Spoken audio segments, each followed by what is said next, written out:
안녕하세요. 저는 3남매를 둔 60대 후반의 여자입니다. 자식들이 결혼해서 잘 사는 걸 보면서 참 많이 뿌듯하고 기뻤는데 다른 안 좋은 일이 벌어져서 힘든 시간을 좀 겪었어요. 지금부터 엄청난 범죄 영화를 뺨치는 제 사연을 적어볼까 합니다. 잠시 핸드폰에 손을 떼시고 제 이야기를 들어주시길 간곡히 부탁드립니다. 남편과 결혼 생활은 시작부터 아주 단란하고 행복했습니다. 성품 좋고 집안까지 좋은 남편을 만나게 돼 마음고생이나 몸고생을 거의 하지 않고 지낼 수 있었어요. 슬아에 아들 하나 딸 둘을 낳고 복닥거리면서 바쁘고도 행복한 일상을 지냈죠. 세월이 흘러 자식 셋이 모두 건강하게 잘 컸어요. 아들과 둘째 딸은 30 초반에 결혼을 해서 가정을 이뤘고 막내딸은 결혼을 늦게 하겠다며 자유로운 영혼으로 잘 지냈죠. 아들 내외는 둘 다 직장에서 지방으로 발령받는 바람에 부산으로 떠나서 자주 보지 못했어요. 아쉽지만 하는 일이 있고 자기들이 열심히 잘 살겠다고 하니 가지 말라고 붙잡을 수 없었네요. 그리고 둘째 딸 부부는 가까운 경기도에서 지내고 있었는데 역시나 맞벌이로 바쁘게 살다 보니 석 달에 겨우 한 번 정도 얼굴을 볼 수 있었습니다. 반면 미혼이자 자유로운 영혼인 막내딸은 허구한 날 자기 집을 놔두고 저희 집으로 놀러 왔답니다. 어릴 적부터 막내라고 예쁨 받고 살아서 그런지 애교를 부리며 저와 남편 품에 자주 붙어 있었죠. 그렇게 식구들이 각자의 사정대로 주어진 삶을 잘 살고 있었는데 둘째 딸이 아이를 낳게 되면서 인생의 큰 행복을 또 느꼈답니다. 제가 자식을 낳았을 때보다 훨씬 더 기쁘고 신기했고 너무 들떠서 손녀딸 얼굴이 눈앞에 아른거려 자다가도 방실방실 웃곤 했답니다. 그런데 행복 다음으로 찾아온 건 아픔이었어요. 식구들을 위해 헌신하고 희생한 남편이 회사에서 은퇴하고 얼마 지나지 않아 위암이 발견됐습니다. 빨리 발견했으면 수술하고 다시 새 삶을 살 수 있었겠지만 너무 늦게 발견하는 바람에 온몸의 장기에 암세포가 퍼져서 손을 쓸 수 없게 됐어요. 그이는 제 품에서 지내다가 곧 눈을 감게 됐습니다. 남편 장례식장에서 온 식구가 얼마나 많이 울었던지 장례식을 치르고 나자 다들 눈두덩이가 심하게 부어 있었답니다. 슬픔을 딛고 남편의 유언대로 평범하고 편안하게 노후를 즐기기 시작했는데 1년째 지나지 않아 또 다른 아픔이 찾아왔습니다. 부산에서 며느리와 잘 살고 있던 아들 녀석이 갑자기 세상을 떠났다는 연락을 받고 급하게 내려갔습니다. 기차를 타고 가는 동안에 저와 딸들과 사위는 한마디의 대화도 없었어요. 꼭 약속이라도 한 것처럼 다들 가만히 입을 다물고 있었습니다. 저는 아들의 죽음을 보기 전에는 아무것도 믿지 않기로 하고 울지 않았습니다. 몇 시간 뒤, 부산에 도착해 바로 대학병원 지하의 영안실을 찾아갔는데 철제 침대에 누워있는 아들을 보고 하늘이 무너지면서 제 두 다리도 함께 무너졌습니다. 갑작스러운 심장마비로 떠났다고 했는데 도무지 이해가 되지도 받아들이기도 힘들었습니다. 며느리는 혼절해서 응급실에서 안정을 취하고 있었어요. 저는 흥분한 상태라 왜 제 아들이 그렇게 가버렸는지 따지려고 억지로 깨웠습니다. 넌 지금 잠이 오니? 내 아들이 저렇게 됐는데 편하게 링거 맞으면서 자빠져 있고 싶은 거야? 어머님, 죄송해요. 모두 다 제 탓이에요. 그 일을 제대로 돌보지 못해서 이런 사달이 난 것 같습니다. 네가 다시 말해봐라. 어떻게 내 아들이 세상을 떠났는지. 저는 취조하듯 며느리를 몰아쳤습니다. 잘못한 게 없는 걸 알고 있었지만 누군가에게 화를 내고 싶어서 그런 것 같았죠. 며느리는 밤새 깊이 자고 있었는데 아침에 일어나 보니 아들이 숨을 쉬지 않고 있는 걸 발견했답니다. 그래서 119에 신고했더니 구급대원들과 과학수사대 형사들이 함께 왔다고 하더군요. 아들의 주검을 살핀 형사들은 단순 심장마비로 결론을 내렸다고 했어요. 며느리는 무조건 잘못했다며 눈물로 사죄했고 저는 내질렀던 화를 후회하며 며느리를 안아줬네요. 그렇게 1년 사이에 남편과 아들을 잃은 저는 정신이 매우 약해지고 혼란스러워서 정신과에 다니며 치료를 받기 시작했습니다. 맘 같아선 세상 떠난 두 사람을 쫓아가고 싶지만 남아있는 자식들과 손녀까지 있으니 더 살고 싶다는 욕심이 들어서 치료를 받아가며 일상생활을 되찾았습니다. 그런데 아들이 세상을 떠난 뒤 며느리가 저를 따라 경기도로 올라왔어요.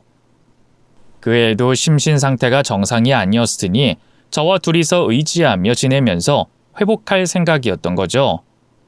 한 달 동안 함께 지내자 저와 며느리는 진정이 됐고 그만 헤어질 때가 된 것 같아 말을 꺼냈습니다. 예, 현주야. 이제 그만 네 인생을 살아라. 언제까지 나랑 지낼 순 없잖니. 넌 아직 젊고 예쁘잖아. 그리고 나와 계속 한 집에서 사는 건 아닌 것 같다. 어머님, 저 떠나지 않을 거예요. 회사도 그만뒀고 갈 곳도 없어요. 어머님만 괜찮으시다면 당분간 같이 지냈으면 좋겠어요. 언제가 될지는 모르겠지만 떠나는 건 보류하고 싶어요. 뭐야? 나랑 같이 살겠다고? 예, 죄책감 때문이라면 그러지 말아라. 내 아들은 심장마비로 세상을 떠났어. 그건 네가 아니라 내가 옆에 있었어도 막지 못했을 거라고. 하늘이 내 아들을 필요로 해서 데려간 거니 네가 죄책감 가질 필요는 없다. 어머님, 전 그냥 어머님이랑 지내고 싶어요. 아시다시피 제 부모님은 수년 전에 돌아가셨고 만날 식구가 아무도 없어요. 제 인생의 남편이 전부였는데 그이가 떠났으니 당분간만이라도 어머님 옆에서 지내고 싶습니다. 허락해 주세요.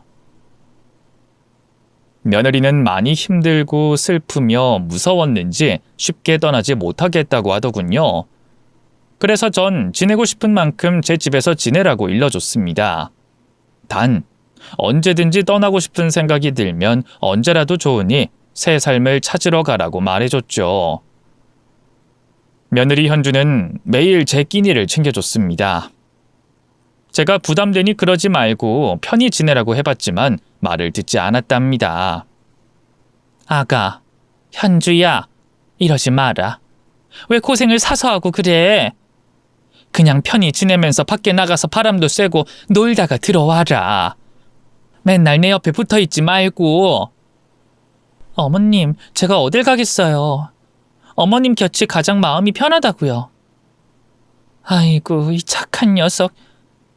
네가 좋은 애라는 건 알고 있었지만 이렇게 세심하고 여린 아이인 줄은 몰랐구나. 여하튼 고맙다. 근데 새아가 난 천식이 있고 알레르기가 심해서 음식을 가려 먹어야 한다. 알고 있어요, 어머님. 제 남편도 어머님이랑 똑같은 알레르기가 있었잖아요. 땅콩이랑 복숭아를 드시지 못하고 동물 털도 만지지 못하시잖아요. 또 꽃가루 알레르기도 있으시죠? 그래, 내가 좀 유별나다. 네 남편이 안 좋은 건 다 날 닮아서 늘 먹는 것도 신경 써야 했지. 여하튼 내가 알레르기가 심하니까 그것만은 조금 신경 써다오. 걱정하지 마세요, 어머님. 제가 최선을 다해서 어머님 모실게요. 며느리는 제가 먹으면 안 되는 음식들과 집안에 두면 안 될 것들을 노트에 빼곡히 적어서 냉장고에 붙여놨답니다. 이렇게까지 하면서 저와 살겠다는 걸 보니 진심으로 떠나고 싶지 않은 모양이었어요. 그렇게 며느리와 둘이 지내다 보니 어느새 슬픔보다는 즐거움이 앞섰습니다. 같은 여자끼리 수다도 떨고 맛있는 것도 해먹고 쇼핑까지 같이 하며 친구처럼 잘 지냈습니다. 그런데 얼마 뒤 집안에서 알레르기가 될 만한 게 없었는데 온몸에 두드러기가 나고 기침을 심하게 하는 반응이 나타나서 급히 응급실에 가게 됐습니다. 며느리는 그게 자기 탓인 줄 알고 눈물을 펑펑 쏟아가며 제 손을 잡고 사과를 연신했답니다. 어머님 죄송해요. 제가 뭔진 모르지만 실수한 것 같아요. 음식 재료에 문제가 있던 것 같아요. 아니다. 우리 밥할 땐 늘 같이 했잖아. 문제가 될 만한 건 아무것도 없었어. 아마 창문을 열어놓고 지내다 보니 꽃가루가 많이 들어와서 그런 것 같구나. 창문을 연 게 저였으니까 제 잘못이네요. 어머님 진심으로 죄송해요. 글쎄 아니라니까 현주야. 가끔 사람이 아프기도 하는 거야. 내 몸은 괜찮다. 이 정도 알레르기 반응은 매년 한 번씩 나타나니까 괜히 마음 쓰지 말거라. 제가 말한 대로 알레르기 반응은 꼭 1년에 한 번씩 크게 겪었습니다.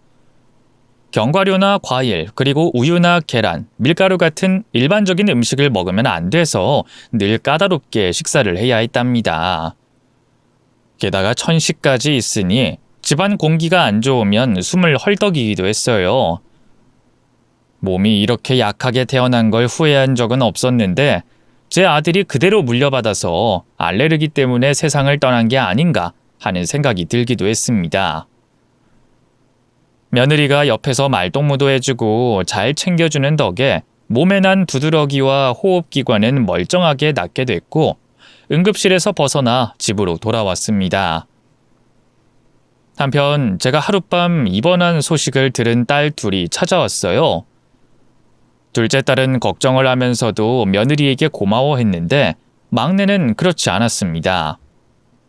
모가 난 사람처럼 말이 얼마나 날카롭던지 옆에서 듣는 제가 민망해서 죽는 줄 알았습니다. 막내딸은 제가 병원에 가게 된 게 며느리 탓이라고 말했어요. 새언니, 솔직히 말해봐요. 우리 엄마한테 뭘 잘못 먹인 거죠? 일부러 음식에 뭐 탄 거 아닌가요? 네? 아가씨, 제가 왜 그런 짓을 하겠어요? 절대 그렇지 않아요. 뭔가 이상해요, 새언니. 우리 오빠가 갑자기 세상을 떠난 것도 의심스럽고 새언니가 엄마랑 지낸 지 얼마 지나지 않아 알레르기 반응으로 응급실에 간 게 우연이 아닌 것 같다고요. 무슨 말씀을 그렇게 하세요, 아가씨. 저 그런 미친 짓 하는 사람 아닙니다. 저 억울해요. 어머, 새언니. 놀라는 걸 보니 진짜 뭔 짓 한 것 같네. 왜 이렇게 호들갑을 떨어요? 보다 못한 제가 막내딸에게 소리쳤습니다. 미란이, 너 그만해라. 어디서 말 같지도 않은 소리를 해. 네 새언니는 잘못한 거 하나도 없다. 괜히 시비 걸고 헛소리 할 거면 그만 나가라. 엄마, 새언니는 엄연한 남이야. 피 한 방울 섞이지 않은 사람이라고. 오빠가 세상 떠난 것도 억울하고 화나는데 엄마까지 아프니까 의심되는 건 당연한 거 아니야? 난 새언니가 엄마랑 같이 사는 거 거슬려. 아이고, 누가 들으면 네가 엄청난 효녀인 줄 알겠다. 내가 뭐 어때서? 그래도 엄마한텐 잘하는 딸이잖아. 그래, 그렇다 치자. 미란아, 너 회사 3개월 이상 못 다니는 건 여전하냐? 벌써 이직한 게 10군데가 넘었지? 넌 언제 자리 잡고 시집 갈래? 엄마는 그런 얘기를 왜 새언니 앞에서 해? 자존심 상하잖아. 으이구, 창피한 줄은 아나 보네. 이거사, 일이 힘들어도 참고 다닐 줄도 알아야지. 30 넘어서 매번 엄마한테 손만 벌리지 말고 제대로 된 회사 생활도 하고 연애도 하고 살란 말이야. 제가 막내딸에게 대놓고 혼을 내자 뾰루퉁한 얼굴로 나가버리더군요. 저는 며느리에게 사과를 하며 이해해달라고 했어요. 막내딸이 말을 막 하는 경향이 있으니 괜한 신경을 쓰지 말라고 일러뒀죠. 그리고 한 달 뒤 막내딸이 다시 찾아왔어요. 한 번 삐치면 한 달 이상은 갔는데 이번엔 좀 빨리 풀고 왔더라고요. 엄마, 별일 없지? 몸은 어때? 나야 내 며느리가 잘 챙겨줘서 아주 건강하다. 그런데 너 손에 든 거 뭐니? 이거 엄마 드시라고 한약 좀 지어왔어. 알레르기 환자들한테 좋다는 거니까 아침 저녁으로 꼭 챙겨 드셔. 네가 웬일이냐? 생활비 쪼들려서 돈 달라고 온 줄 알았더니 엄마 먹으라고 한약을 지어온 거냐? 해가 서쪽에서 뜨겠다. 엄마, 나도 알고 보면 세심하고 자상한 면이 있거든. 그래, 고맙다. 우리 막내딸 덕분에 이 엄마 기분이 좋네. 정말? 그럼 엄마, 내 부탁 하나만 들어줄래? 나 인터넷으로 쇼핑몰 사업 해볼까 생각 중인데 엄마가 좀 도와주시면 안 될까? 너 사업 자금 받으려고 나한테 뇌물 가지고 온 거냐? 아니, 이건 이거고 사업은 사업이지. 아, 왜 묶어서 따지려고 하셔? 엄마, 나 이번엔 진짜 자신 있어. 직장 생활이 몸에 맞지 않으니까 혼자 사업하는 게 좋을 것 같아. 벌써 거래할 공장도 다 알아놨어. 직장 생활이 맞지 않아서 사업을 하시겠다? 내가 이런 날이 올 줄 알았다. 아휴, 그래, 해줄게. 얼마나 드는데? 막내딸은 아무래도 제가 끝까지 도와주면서 살아야 할 것 같아 늘 이런 식으로 도와주곤 했습니다. 쇼핑몰 사업 자금이 크게 들지 않아서 적당한 자금을 건네줬네요. 그리고 얼마 동안 잠잠하다가 사업이 잘 안 됐는지 다시 자금을 더 보태주면 안 되겠냐고 묻더군요. 엄마, 그 사업은 잘 되는데 아무래도 운영자금으로 돈을 더 써야 할 것 같은데 미안한데 한 번만 더 도와주면 안 돼? 미란이 네가 돈 받아간 게 한 달도 안 됐다. 근데 무슨 돈을 또 달라고 하냐? 됐다. 그 인터넷 쇼핑몰이 잘 안 되면 이만 쳐버라. 아니야, 이번엔 진짜 잘 되고 있어. 주문량이 꽤 많다고. 저는 싫은 소리를 자주 하긴 했지만 이번엔 진심으로 딸아이가 걱정돼서 훈계를 조금 했습니다. 미란아, 너 엄마 없으면 어떡할래? 네 아빠도 건강하다가 암에 걸려 돌아가셨는데 내가 언제 어떻게 떠날지 모르잖아. 엄마는 무슨 그런 살벌한 말씀을 하고 그래? 그럼 만약을 위해 엄마가 유산을 미리 주면 안 될까? 뭐야? 이놈의 자식이 벌써부터 유산 타령하는 거야? 아니, 엄마한테 재산도 많고 이제 좀 나눠줘도 괜찮지 않나 싶어서 드리는 말씀이야. 내가 지금 너한테 유산 넘겨주면 금세 다 까먹고 말걸. 엄마는 또 나를 과소평가하네. 나 이제 철들었다고. 열심히 일하는 중이라고 몇 번을 말해. 쇼핑몰 사업 진짜 잘 되고 있단 말이야. 그러니까 좀 도와주라. 저는 막내딸이 돈 타령하는 게 한두 번도 아니고 해서 쓴소리를 했는데 유산을 달라는 소리까지 하더라고요. 이에 저는 막내딸을 위해서라도 아주 늦게 유산을 나눠줄 생각이었습니다. 그래서 추가로 사업자금을 주지 않고 막내딸을 돌려보냈습니다.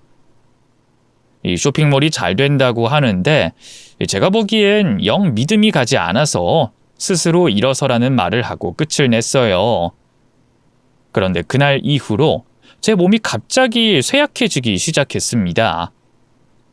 입맛이 없는 건 물론이고 알레르기 반응이 매일 조금씩 나타나서 누워있는 게 일상이었답니다. 병원에 가서 치료만 받고 돌아왔죠.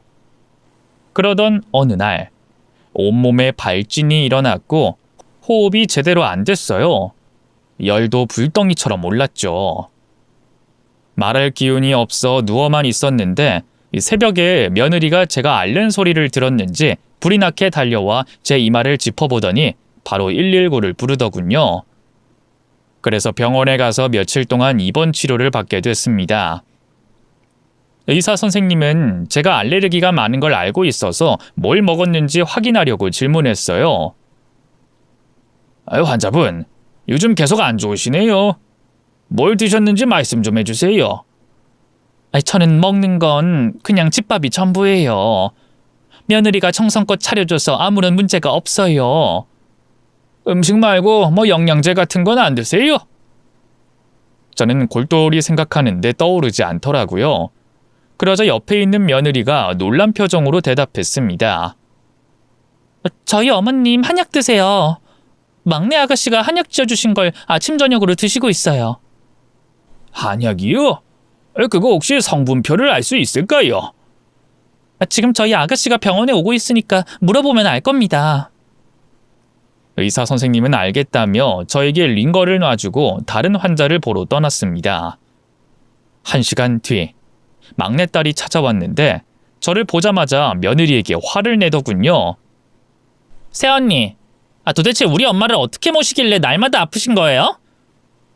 새언니, 솔직히 말해봐요. 우리 엄마한테 이상한 거 먹이고 있죠? 아가씨, 말씀 함부로 하지 마세요. 그리고 어머님한테 이상한 걸 주신 건 제가 아니라 아가씨잖아요. 아가씨가 준 한약이 어떤 거죠? 제가 드린 한약이 이상하다뇨. 그건 천식 환자에게 좋은 거라고요. 성분표 좀 보여주세요. 모르면 한의원에 전화해서 확인해 보라고요. 아니, 새언니, 지금 뭐 하는 짓이에요? 제가 일부러 엄마한테 이상한 한약을 먹여서 아프게 만들었다는 거예요? 진짜 불쾌하고 열받네요. 아가씨, 저는 매번 아가씨한테 이런 소리를 들었어요. 똑같은 질문을 하는 건데 문제가 있나요? 아니면 뭐가 찔리세요? 며느리가 계속해서 따지듯 물어보자 막내딸이 며느리의 뺨을 세게 때리더군요. 얼굴이 심하게 돌아가다 못해 몸까지 돌아가서 옆으로 넘어졌죠. 며느리는 한쪽 뺨을 잡고 바닥에 주저앉아 있었습니다. 이 모든 상황을 지켜본 저는 몸을 억지로 일으켜서 막내딸에게 막말을 하고 말았답니다. 미란이, 너 지금 뭐 하는 짓이냐? 네 새언니가 뭘 잘못했다고 뺨을 갈겨? 엄마 가만히 있어. 이 여자가 날 지금 의심하잖아. 엄마를 아프게 한 장본인이 나인 것처럼 말하는데 어떻게 참고 있어? 그렇다고 손찌검을 해? 미란이, 너 그만 나가라. 꼴도 보기 싫으니까 그만 나가란 말이야. 네 얼굴 보고 있으니까 몸이 100배는 더 아픈 것 같다. 제발 사라지라고. 엄마, 너무하는 거 아니야? 그래도 엄마 걱정돼서 온 딸한테 꼴 보기가 싫다니. 아이고, 제발 좀 그냥 조용히 가라. 엄마 기운 없어서 누우려니까 방해 좀 하지 마라. 이 철딱선이 없는 거사. 제가 모질게 말했더니 딸아이는 말없이 병원에서 떠나가더군요. 그리고 며칠 입원하고 있는데 며느리가 제 집에 있는 한약이 무슨 재료인지 전화를 걸어 물어봤답니다. 그걸 의사 선생님과 제 앞에서 일러주더군요. 의사 선생님, 어머님 한의원에 연락해보니까 참나무를 달인 약재라고 했어요. 아이, 뭐라고요? 환자분이 알레르기가 심한데 참나무를 달인 약을 드셨다고요? 환자분, 이 참나무는 알레르기 환자들한테 치명적입니다. 그걸 왜 드셨어요? 며느리의 말에 의사 선생님이 흥분했고 저 또한 놀랐습니다. 막내딸이 절 위해 지어준 약이 위험한 거라고 하니 뭐라 할 말이 없더라고요. 의사 선생님은 앞으로 절대 한약은 입에 대지 말라며 다른 병실로 떠나셨습니다. 조용해진 병실에서 며느리가 조심스럽게 입을 열더군요. 어머님, 이런 말씀 드리기 좀 그렇지만 꼭 말씀드려야겠네요. 막내 아가씨가 어머님 유산을 빨리 받으려고 이런 짓을 저지른 게 아닌가 싶습니다. 에이, 아닐 거야. 걔가 아무리 철부지어도 나를 빨리 보내버리려는 짓은 절대 하지 않았을 거야. 아마 아무것도 모르고 한약을 지어온 걸 거야. 어머님, 냉정하게 요즘 아가씨가 한 행동을 보세요. 어머님한테 사업자금 받은 것도 모자라 큰 유산을 미리 달라고 했고 저를 견제했어요. 행여나 제가 어머님 유산을 탐낼까봐 그런 것 같다고요. 뭐? 새아가, 말이 너무 심하구나? 그만해라. 며느리 말이 일리가 있긴 했지만 저는 딸을 의심하고 싶지 않았습니다. 경고의 말을 전했더니 며느리가 고개를 숙이며 사과하더군요. 병원에서 일주일 정도 입원 치료를 했더니 알레르기 반응이 사라졌고 열도 내리고 식욕도 되살아났답니다. 며느리의 손을 잡고 퇴원해서 집으로 들어가 밥을 먹었습니다. 며느리는 제가 퇴원한다고 맛있는 음식을 잔뜩 해뒀더라고요. 어머님, 제가 특별히 건강식으로 준비했어요. 전복죽이랑 송이버섯 요리를 했어요. 이것들 모두 어머님이 드셔도 좋은 것들이에요. 아이고, 우리 며느리가 애를 많이 썼네. 고맙구나, 새아가. 같이 앉아서 먹자. 네, 어머님. 천천히 많이 드세요. 일주일 만에 며느리가 차려준 집밥을 먹으니 아주 기분이 좋더군요. 며느리가 신경을 써주는 덕에 금세 얼굴에 살이 올랐답니다. 며칠 뒤 막내딸이 찾아왔어요. 제가 모진말을 해서 기분 나빠 오지 않을 줄 알았는데 퇴원 소식을 듣고 양손에 반찬을 바리바리 싸왔더라고요. 엄마, 이것들 모두 엄마가 좋아하는 반찬이야. 내가 직접 한 거니까 챙겨 드세요. 고맙다, 미란아. 아유, 우리 막내가 최고네. 그걸 이제 알았어? 내가 엄마 생각을 얼마나 많이 하는데. 딸아이가 반찬을 넣어주며 며느리를 째려보더군요. 그러자 며느리가 고개를 숙이며 사과했습니다. 아가씨, 지난번엔 제가 말실수했어요. 죄송해요. 아니에요. 저도 똑같이 새언니 의심하는 헛소리를 자주 했잖아요. 우리 비긴셈 치고 앞으로는 서로한테 좋은 말만 주고받도록 해요. 딸아이는 먼저 마음을 열며 며느리에게 잘 지내보자고 했고 며느리는 이를 고맙게 받아들이는 눈치였습니다. 몸이 아픈 저 때문에 서로를 오해하고 의심한 것 같아 미안한 마음이었네요. 그렇게 막내딸이 수다를 실컷 떨고 돌아갔고 저와 며느리가 둘이 남았어요. 같이 지낸 지 몇 달 지났더니 크게 정이 들어서 저도 헤어지고 싶지 않았답니다.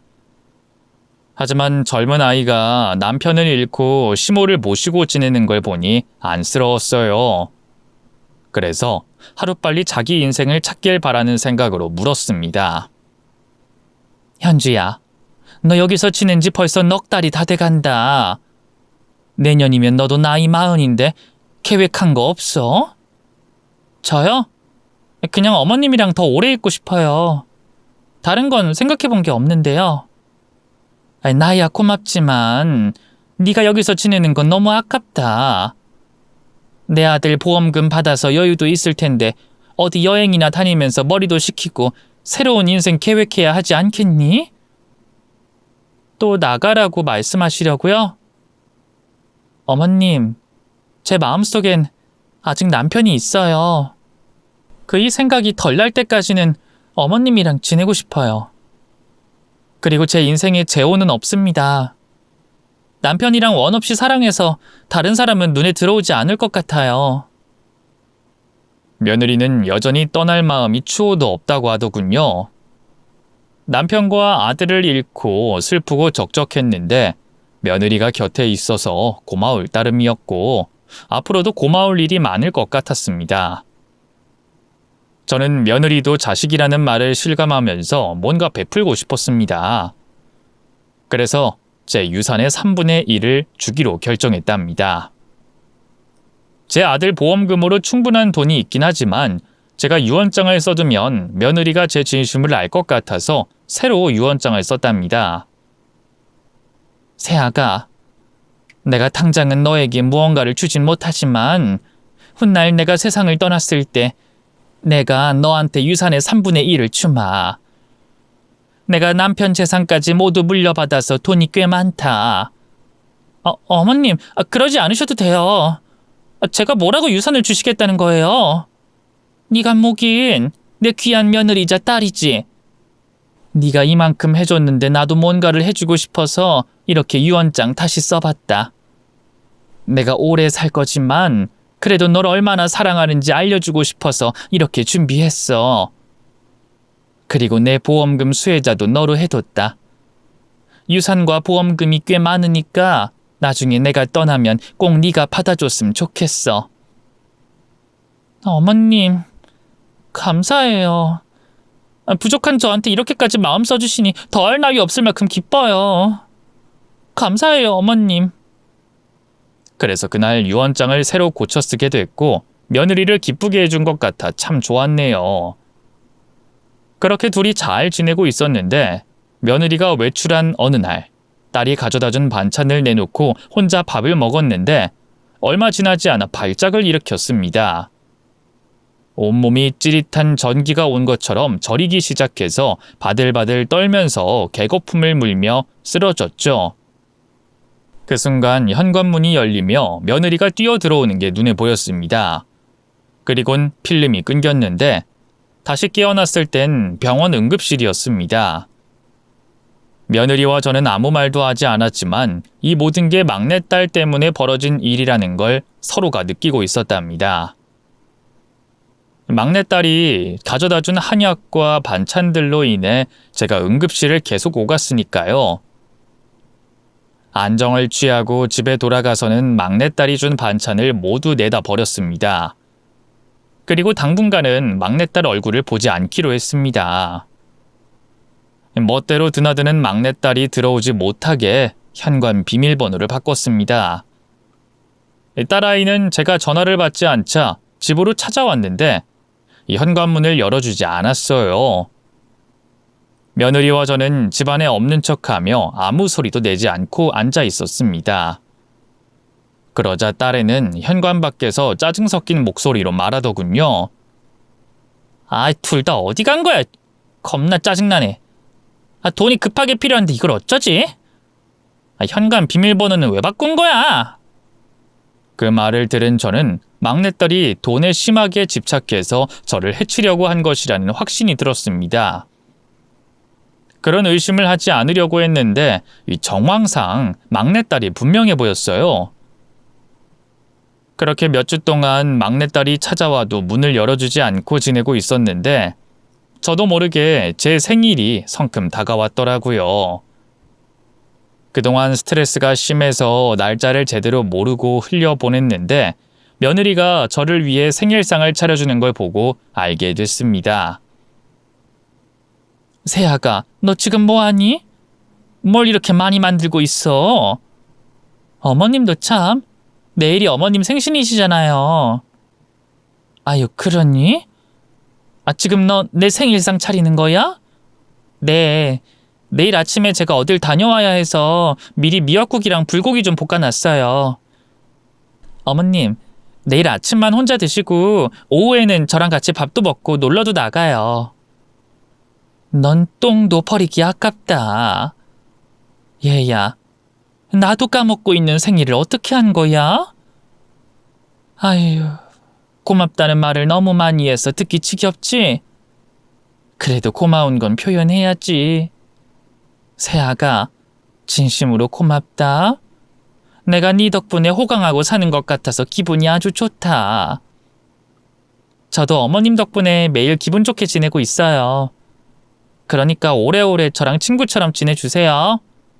아프지 마시고 건강하게 사셔야 해요. 그래. 내가 지난 몇 달은 좀 자주 아팠는데 이제부터는 건강하게 지내도록 하마. 이튿날 제 생일날 아침에 일어났더니 며느리는 볼일을 보러 나간 뒤였고 식탁에 예쁜 생일상이 차려져 있었습니다. 저는 먼저 샤워를 했고 깨끗한 몸으로 식탁 앞에 앉았습니다. 며느리가 정성껏 차려준 생일상을 아주 맛있게 즐겨보기로 했죠. 미역국은 말할 것도 없이 훌륭했고 갈비찜과 잡채, 불고기의 맛이 일품이었습니다. 뭐 하나 부족한 게 없이 완벽한 생일상이었죠. 며느리 아니었으면 제 생일인지도 모르고 넘어갔을 텐데 이렇게 챙겨주니 감사할 따름이었습니다. 그렇게 밥을 맛있게 먹고 있는데 초인종이 울리더군요. 누군지 봤더니 막내딸이었습니다. 저는 어떻게 할지 생각하다가 자식을 어떻게 버릴 수 있겠나 싶어 음식을 씹던 와중에 문을 열어줬습니다. 저에게 서운했을 막내딸은 현관문이 열리자마자 뛰어 들어왔습니다. 아유, 미란아, 뭐가 급하니? 왜 뛰어 들어오고 그래? 엄마가 그동안 피해서 화난 거야? 엄마, 입에 있는 거 당장 뱉어! 빨리 음식 뱉으라고! 너 갑자기 들어와서 뭐라는 거니? 밥을 뱉으라고? 왜? 일단 좀 뱉어! 이리 와봐! 나랑 화장실 가서 토하자! 이게 무슨 짓이야? 토를 하자니? 딸의 괴상한 행동에 손사래를 쳤지만 막내딸이 억지로 저를 화장실로 데려가 손가락을 제 입에 넣어 토를 하게 만들었습니다. 저는 우웩 소리를 내가며 먹었던 음식을 모두 뱉어내고 말았네요. 미란이, 너 지금 엄마한테 뭐 하는 짓이야? 엄마, 오늘 생일이라고 새언니가 상 차려놓고 갔지? 그래, 네 새언니가 나 먹으라고 정성스럽게 생일상 차리고 나갔다. 근데 너는 내가 생일밥 먹는 게 그렇게 싫었니? 왜 억지로 토를 하게 만들어?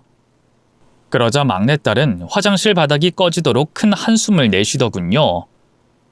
딸아이는 저에게 보여줄 게 있다면서 핸드폰을 꺼냈습니다.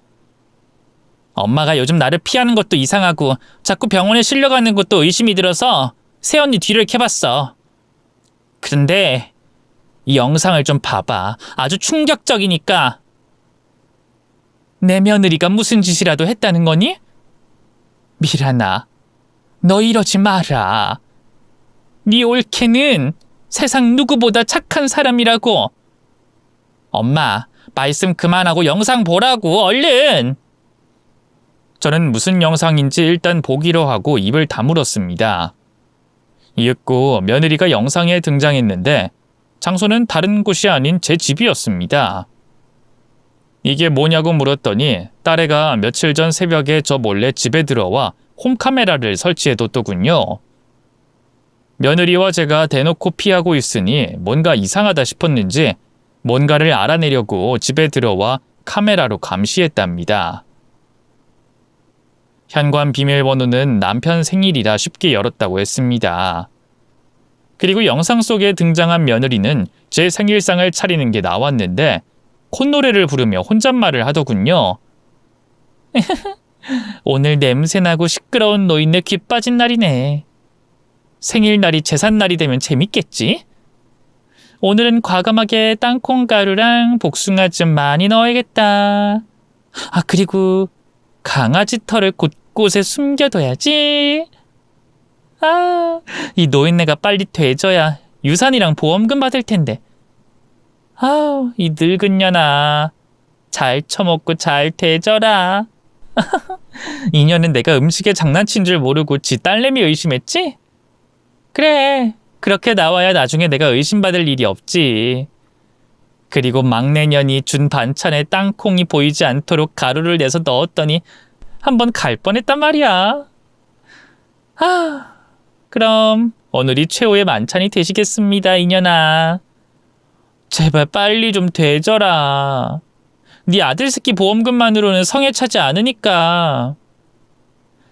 어쨌든 이제 유산 나한테도 많이 주겠다고 하니까 오늘 아침 먹고 빠이빠이 하자고. 며느리는 음식에 잘게 간 땅콩가루와 복숭아 털을 뿌려댔고 정체 모를 가루약을 여기저기에 섞더군요. 여태껏 막내딸을 의심하고 있었는데 저를 해치려고 한 범인은 바로 며느리였습니다. 게다가 세상을 떠난 제 아들은 갑작스레 떠난 것이 아니라 며느리의 계략으로 죽게 된 거더라고요. 저는 너무 놀라서 영상을 보며 소리를 질렀고 막내딸이 왜 토를 하게 만들었는지 알겠더라고요. 그런데 이미 뱃속으로 들어간 알레르기를 일으킨 가루들과 뭔지 모를 약물이 반응하는지 눈앞이 뿌옇게 보이더군요. 당장 병원으로 달려가야 할 것 같았습니다. 점점 의식을 잃고 일었는데 현관문이 열리며 며느리가 들어왔습니다. 화장실 앞에 선 며느리는 저와 막내딸을 보며 씩 웃더군요. 아, 두 사람 다 알았구나. 나 들킨 거지? 현준, 네가 내 아들을 해친 거냐? 꼬리가 너무 길었나 보네. 아, 그러게 유언장 더 빨리 써줬으면 금방 끝내고 날랐을 거 아니야. 여하튼 니들은 오늘 여기서 못 나갈 거야. 저는 몸에 들어간 약물 때문에 정신을 잃어가고 있었습니다. 딸애가 119를 부르려고 하자 며느리가 자기 등 뒤에 있던 밥통을 던졌습니다. 막내딸이 머리를 맞고 뒤로 쓰러졌죠. 그리고 저희 두 모녀를 공격하려고 화장실로 들어오더군요. 에휴, 그러게 왜 남의 뒤를 캐서 증거를 잡아내고 그랬니? 그냥 네 애미만 보내버리고 난 떠날 생각이었다고. 이제 일이 커졌으니까 니년들 골로 보내버리고 둘째 아가씨 식구들도 끝내버려야겠다. 돈도 싹 다 빼돌리고 떠나야겠다. 자, 그럼 준비됐지? 마지막으로 할 말 있으면 해봐. 저는 정신을 억지로 차려가며 힘들게 입을 뗐습니다.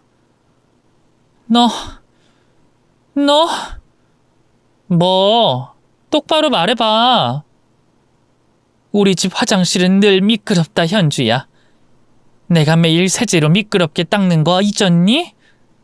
그게 무슨 소리야? 바닥이 미끄러운데 어쩌라고? 저는 며느리의 발목을 잡아채며 뒤로 자빠지게 했습니다. 쾅 소리가 나며 바닥에 넘어진 며느리는 머리에 피를 흘리고 있었어요. 아! 이 놓친 내가 돌았나? 지금 나랑 해보자는 거야? 니년 머리통 박살내주지. 그리고 니 딸도 똑같이 박살내서 끝장낼 거야. 너희 모녀는 여기서 싸우다가 생을 마감한 걸로 마무리해야겠다. 모친의 돈을 노린 딸과 싸우다가 화장실에서 숨지다. 어때? 내 아이디어 좋지? 자, 그럼 늙은이부터 보내주마. 며느리가 제 딸을 기절시킨 밥통을 들어올리며 악마의 미소를 짓고 있었습니다.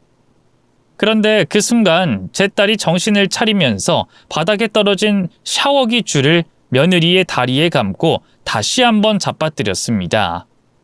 이번에는 거실 바닥으로 멀리 떨어져 나갔어요. 그리곤 막내딸이 두 주먹을 불끈 쥐고 일어나 며느리와 혈투를 벌였습니다. 주먹과 뺨이 오가며 둘 다 코피를 터져가며 싸웠어요. 저는 며느리를 잡으려고 네 발로 기어 거실로 나가 밥통을 들고 일어났죠. 그리곤 며느리의 뒤통수에 밥통을 던져 싸움을 끝냈답니다. 우당탕탕 소리가 나며 밥통이 부서졌고 며느리 머리통도 박살이 났어요. 딸애는 정신을 차리고 112에 신고를 하고 119에도 도움을 요청했습니다. 저희는 이제 모든 것이 끝났는 줄 알고 바닥에 앉아 숨을 몰아쉬었습니다. 엄마, 괜찮아? 졸리거나 머리 아픈 건 없어? 아유, 글쎄. 정신을 잃을 것 같았는데 다시 괜찮아진 것 같아. 너는 어때? 많이 다쳤지? 그런 것 같아. 엄마, 인연 믿었지? 내가 한약이랑 반찬에 이상한 걸 넣은 줄 알았던 거지. 그래, 미안하다. 네가 돈을 자주 요구했고 유산까지 달라고 해서 오해를 했다. 이 애미가 자식을 믿지 못하다니 나 같은 엄마는 자격 미달이다.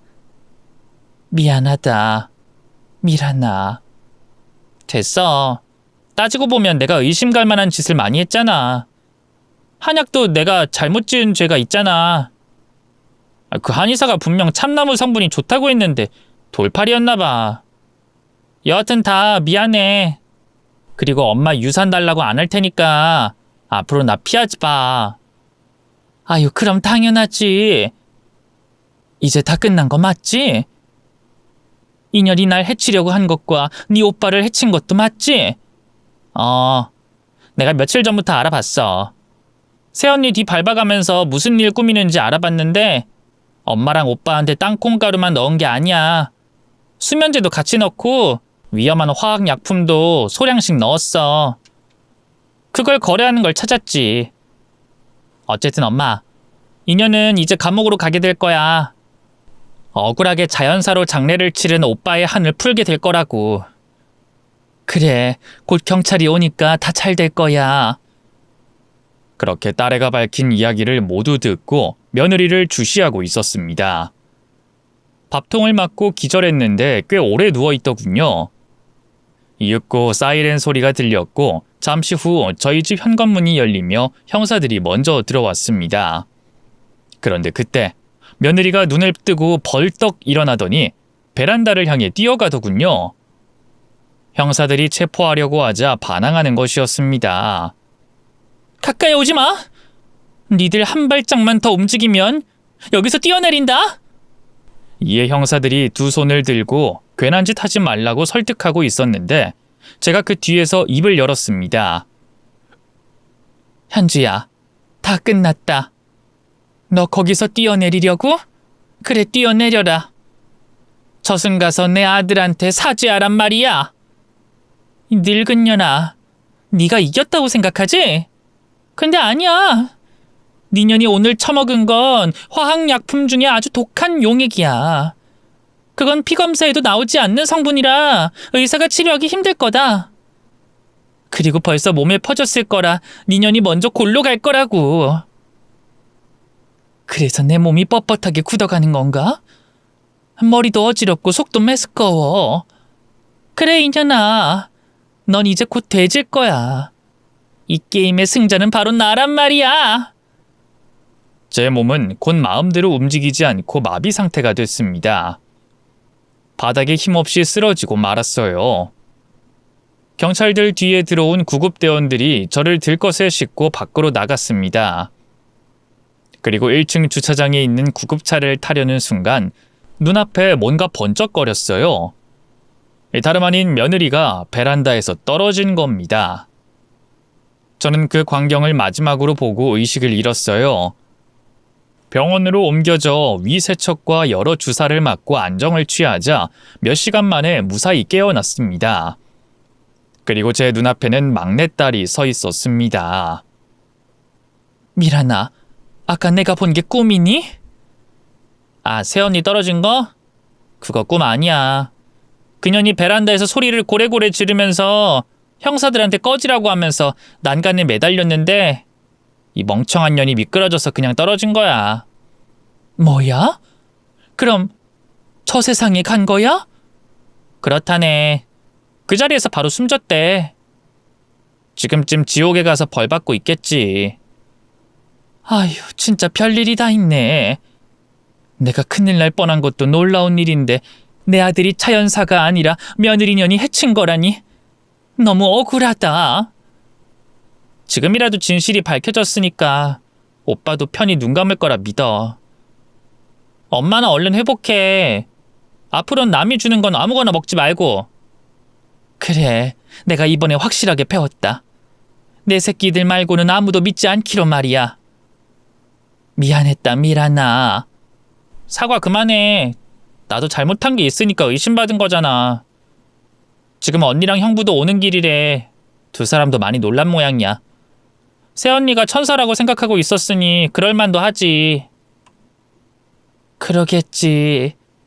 이 엄마는 오래 살았어도 사람 보는 눈이 이렇게 없다. 아휴, 한심한 내 인생. 그렇게 저는 몸을 회복하게 됐고 며느리 사건은 끝나게 됐죠. 이후에 저희 식구들은 아들이 안치된 납골 땅에 찾아가 제사를 지냈습니다. 한을 풀고 편히 쉬라고 일러주며 절을 올렸죠. 그리고 한동안 충격에 벗어나지 못하고 있었는데 막내딸이 저와 살겠다고 자기 집을 빼고 들어왔습니다. 이제부터는 자기가 저를 지키겠다고 합니다. 딸애는 쇼핑몰 사업을 계속하는 중이고 매출도 좋다고 합니다.